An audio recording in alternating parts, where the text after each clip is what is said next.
الحمد لله رب العالمين والصلاة والسلام على سيد الأنبياء والمرسلين محمد وعلى آله وصحبه أجمعين ومن تبعهم بإحسان إلى يوم الدين وبعد.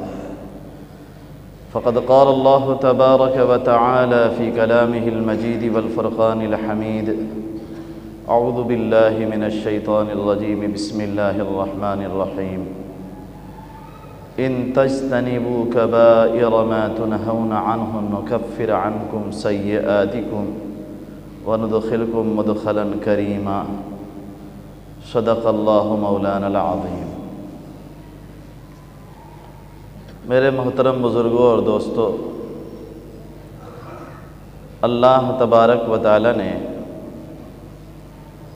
ہمیں دنیا میں ایک مقصد کے لیے پیدا کیا ہے، اور مقصد یہ ہے کہ ہم اللہ کے بندے بن کر رہیں، اللہ تبارک و تعالیٰ کی بندگی اختیار کر لیں۔ بندے کا کام یہ ہے کہ جس چیز کا اسے حکم دیا گیا ہے اس کو پورا کر دے، اور جس چیز سے روکا جائے اس کو نہ کرے۔ یہی ہے اصل بندگی۔ جس انسان کے اندر یہ کمال پیدا ہو گیا، اللہ تبارک و تعالیٰ کی بندگی کو اس نے اپنا وتیرہ اور طریقہ بنا لیا، اللہ تعالیٰ کی بندگی میں اس کی زندگی کٹ رہی ہے، تو انسان دنیا کا سب سے باکمال انسان ہے، اور اللہ تبارک و تعالیٰ کے یہاں اس کا بہت اونچا مقام ہے۔ اور اگر انسان نے بندگی چھوڑ دیا، اللہ تبارک و تعالیٰ سے روگردانی کر رہا ہے، اللہ تعالیٰ کے حکموں کو پورا نہیں کر رہا ہے، تو اللہ تعالیٰ کی بندگی سے وہ نکل گیا، اللہ تبارک و تعالیٰ کے نافرمانوں میں شامل ہو گیا۔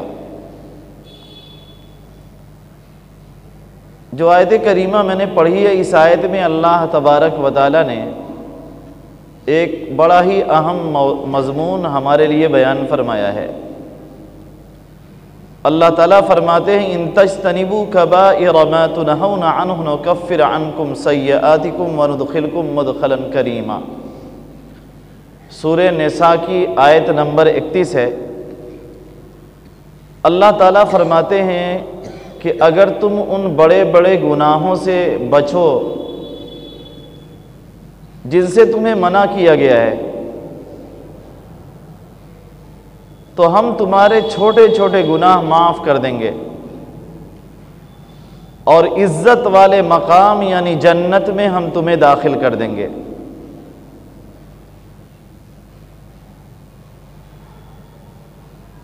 پتہ یہ چلا کہ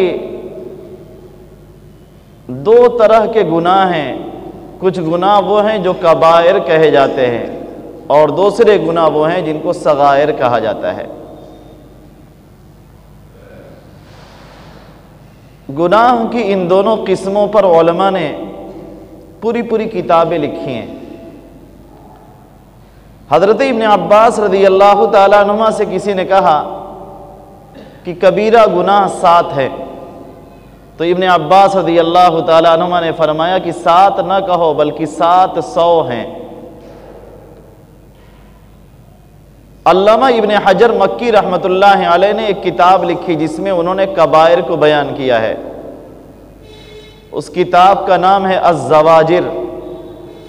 الزواجر میں علامہ ابن حجر مکی رحمۃ اللہ علیہ نے 467 ایسے گناہ شمار کرائے ہیں، اور ان کے احکام اور تفصیلات بیان کی ہیں جن کو گناہ کبیرہ کہا جاتا ہے۔ ان کی تعداد 467 بیان کی ہے۔ اللہ کے نبی صلی اللہ علیہ وسلم سے مختلف حدیثوں میں نقل کیا گیا ہے، آپ علیہ السلام صحابہ سے پوچھتے ہیں کہ سب سے بڑے گناہ کیا ہیں؟ صحابہ کہتے ہیں اللہ و رسولہ اعلم، اللہ اور اس کے رسول ہی بہتر جانتے ہیں۔ تو جناب نبی کریم صلی اللہ علیہ وسلم نے اس موقع پر 3 بڑے گناہوں کا تذکرہ فرمایا۔ الاشراک باللہ و عقوق الوالدین و شہادت الزور، کہ پہلا سب سے بڑا گناہ اللہ تبارک و تعالیٰ کے ساتھ شرک کرنا ہے، اللہ تعالیٰ کی ذات و صفات میں کسی کو شریک ٹھہرانا ہے۔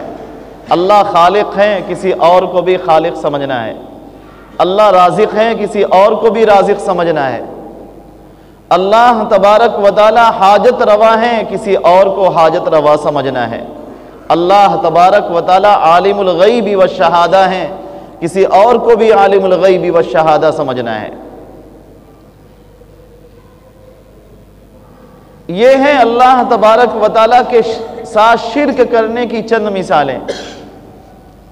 اللہ تبارک و تعالیٰ کی ذات یا صفات کے ساتھ کسی کو شریک ٹھہرانا یہ دنیا کا سب سے بڑا گناہ ہے، سب سے بڑا جرم ہے۔ اسی کے بارے میں اللہ تعالیٰ نے فرمایا ان الشرک لظلم عظیم، بے شک شرک سب سے بڑا گناہ ہے، بہت بڑا ظلم ہے، یعنی سب سے بڑا گناہ ہے۔ گناہوں کے اندر درجات ہے۔ امام بخاری رحمۃ اللہ علیہ نے صحیح بخاری کے اندر باب قائم کیا ہے، باب ظلم دون ظلم، یعنی کوئی گناہ دوسرے گناہ سے چھوٹا ہوتا ہے، ایک گناہ دوسرے گناہ سے بڑا ہوتا ہے۔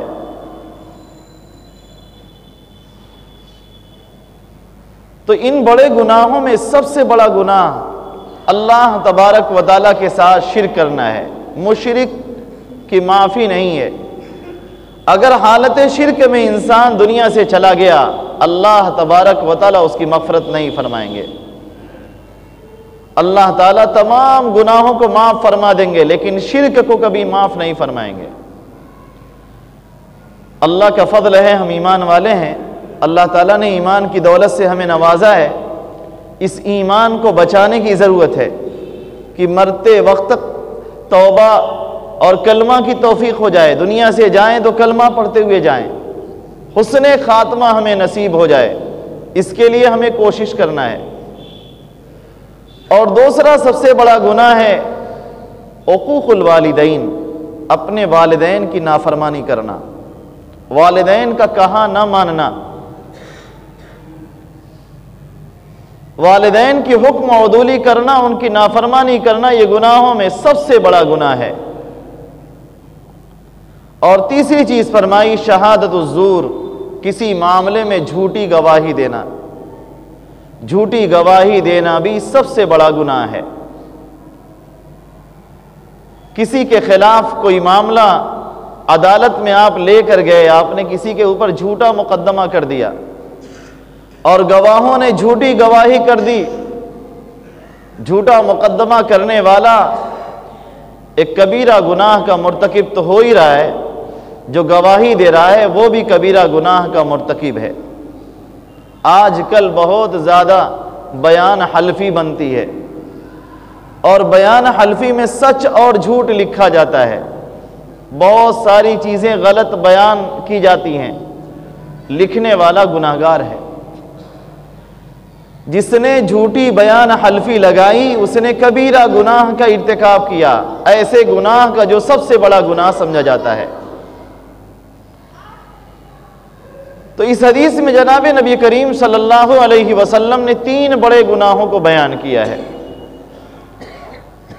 دوسری احادیث میں اللہ کے نبی صلی اللہ علیہ وسلم نے 7 بڑے گناہ بیان کیے ہیں، اور کسی حدیث میں جناب نبی کریم صلی اللہ علیہ وسلم نے اس سے زیادہ بڑے گناہوں کو بیان کیا ہے۔ علماء نے قرآن و سنت کے اندر غور کر کے کبیرہ اور صغیرہ گناہوں کی تعریف کی ہے اور اس کی مثالیں بیان کی ہیں۔ کبیرہ گناہ کس گناہ کو کہا جاتا ہے؟ ایک بات سمجھ لیں، مکان کو جلانے کے لیے ایک چھوٹی سی چنگاری ہی کافی ہے، بہت بڑے شعلے کی ضرورت نہیں پڑتی۔ اسی لیے ابن عباس رضی اللہ تعالیٰ عنہ سے ایک مرتبہ پوچھا گیا کہ حضرت کبیرہ گناہ کیا ہے؟ فرمایا جس چیز سے اللہ تبارک و تعالیٰ نے منع کر دیا وہ کبیرہ گناہ ہے۔ قرآن نے کہیں پر بھی اگر کہہ دیا کہ یہ کام نہیں کرنا ہے تو وہ کبیرہ گناہ ہے۔ لہذا مطلقاً اللہ تبارک و تعالی کی معصیت بہت بڑا گناہ ہے، لیکن علماء نے ان گناہوں کے درمیان درجات رکھے ہیں کہ کچھ گناہ صغائر ہیں اور کچھ گناہ کبائر ہیں۔ کبیرہ گناہ اس کو کہتے ہیں جس کے اندر 3 صفت پائی جائے، اگر 3 باتوں میں سے کوئی ایک بات پائی جا رہی ہے تو وہ گناہ کبیرہ ہے۔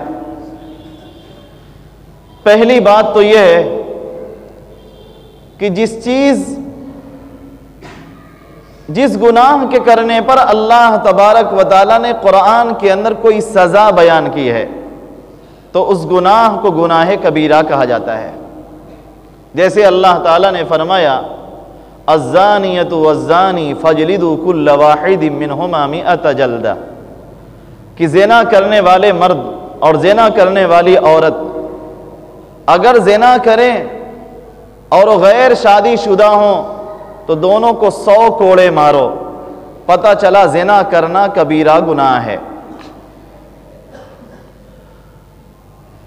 چور کے بارے میں اللہ تعالیٰ نے قرآن میں فرمایا السارق والسارقۃ فاقطعوا ایدیہما، چور اور چورنی اگر چوری کریں تو ان کا دایاں ہاتھ کاٹ دو۔ پتہ چلا چوری کرنا کبیرہ گناہ ہے۔ کبیرہ گناہ کی دوسری صفت یہ ہے کہ اس گناہ پر اللہ تبارک و تعالیٰ نے لعنت کی ہو، اس گناہ کے کرنے پر گناہگار پر اللہ تبارک و تعالیٰ نے لعنت بھیجی ہو، تو ایسے گناہ کو بھی گناہ کبیرہ کہا جاتا ہے۔ جیسے اسی چور اور چورنی کے بیان میں بھی ہے کہ السارق والسارقۃ فاقطعوا ایدیہما جزاء بما کسبا نکالا من اللہ، اللہ تبارک و تعالیٰ کی طرف سے پھٹکار ہے، لعنت ہے ان پر۔ پتہ چلا چوری کرنا کبیرہ گناہ ہے۔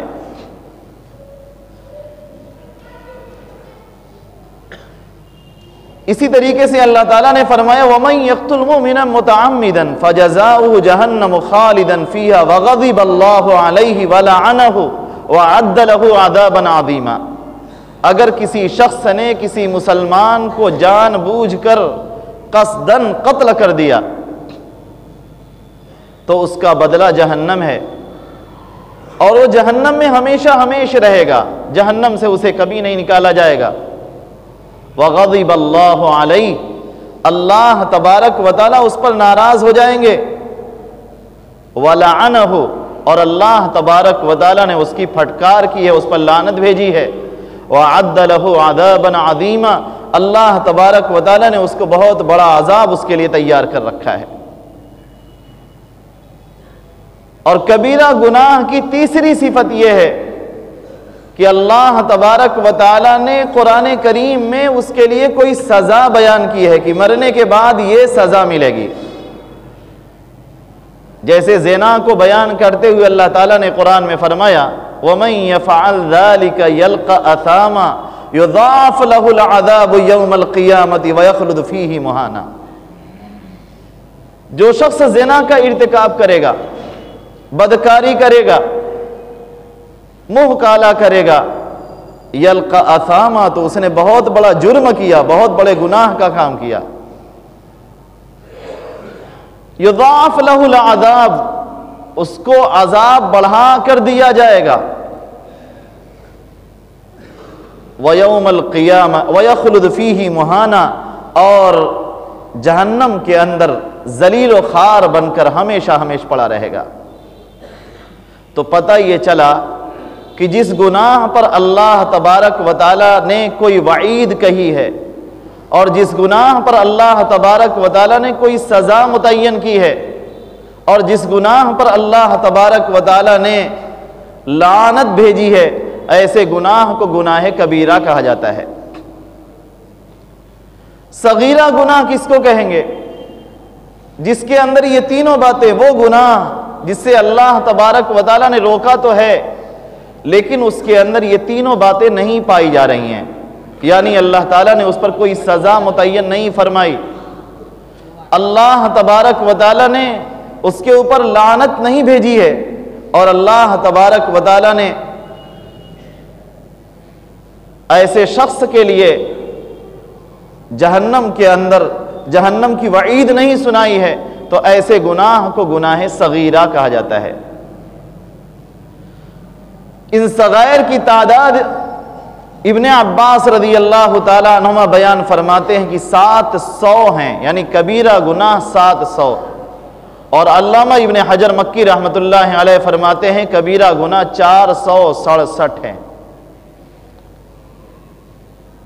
اگر کوئی شخص دنیا سے اس حال میں چلا گیا کہ اس نے مرنے سے پہلے توبہ نہیں کی، اور اس کی زندگی میں کوئی ایک بھی کبیرہ گناہ ہے، تو اس کو جہنم میں جانا واجب ہے، جہنم میں ضرور جائے گا۔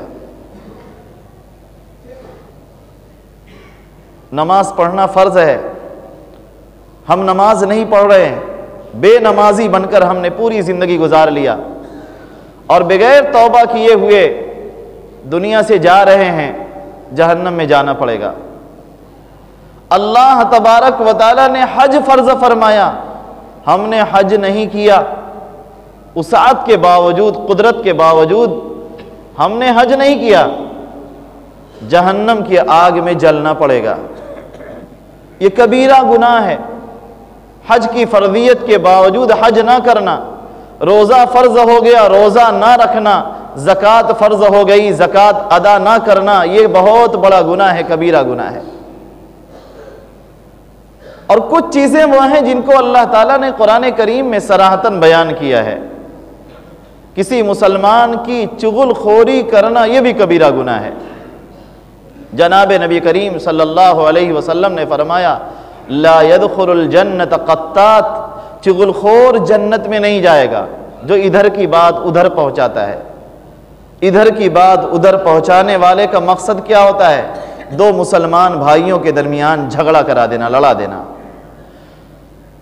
دو مسلمان بھائی مل جل کر رہتے ہیں، ان کے درمیان اچھے تعلقات ہیں، آپ جائیں ان کو لڑا دیں، یہ چغل خوری ہے۔ چغل خور کے بارے میں فرمایا کہ چغل خور جنت میں نہیں جائے گا۔ غیبت کرنا کبیرہ گناہ ہے، کسی مسلمان کی پسے پردہ ایسی بات کرنا جو واقعی اس مسلمان کے اندر پائی جا رہی ہے، لیکن پیٹھ پیچھے کہہ رہے ہیں، اگر وہ سنے گا تو اسے اذیت پہنچے گی، تکلیف پہنچے گی۔ جناب نبی کریم صلی اللہ علیہ وسلم نے اس کو بھی گناہ کبیرہ قرار دیا ہے۔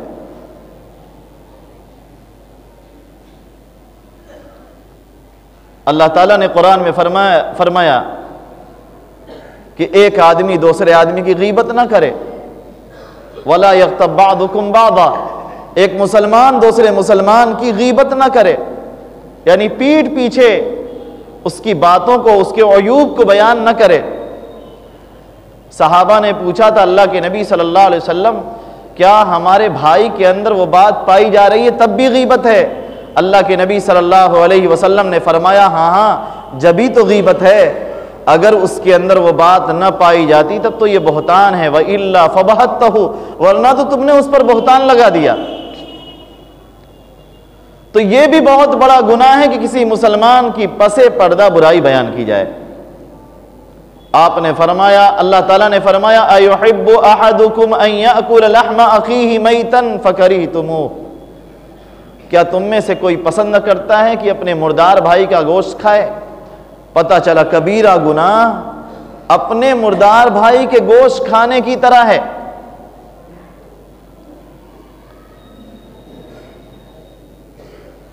ایک وقت میں 2 نمازیں پڑھنا، ایک شخص 5 نمازیں پڑھتا ہے، لیکن کبھی کبھی اس کی نماز قضا ہو جاتی ہے، وقت پر نماز ادا نہیں کر سکا۔ اللہ کے نبی صلی اللہ علیہ وسلم نے فرمایا کہ اگر کسی نے ایک وقت میں 2 نمازیں جمع کی تو یہ بھی کبیرہ گناہ ہے، بہت بڑا گناہ ہے، اللہ ہمیں معاف فرمائے۔ وہ نمازی ہے، نماز پڑھ رہا ہے، لیکن جان بوجھ کر قصداً ایک نماز کو دوسرے وقت میں کر دیتا ہے تو یہ بھی بہت بڑا گناہ ہے۔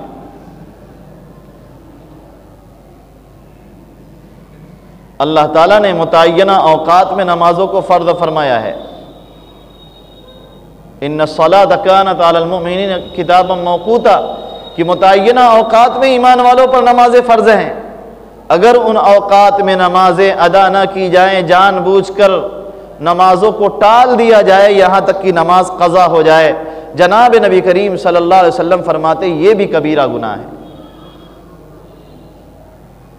کسی مسلمان کی آبرو ریزی کرنا، کسی مسلمان کے مال کو غصب کر لینا، کسی مسلمان کی زمین کو غصب کر لینا، کسی مسلمان کا حق بن رہا ہے اس حق کو نہ ادا کرنا، کسی مسلمان کا آپ کے ذمے قرض ہے اس قرض کو نہ ادا کرنا، یہ سارے کی سارے کبیرہ گناہ ہیں، بہت بڑے گناہ ہیں۔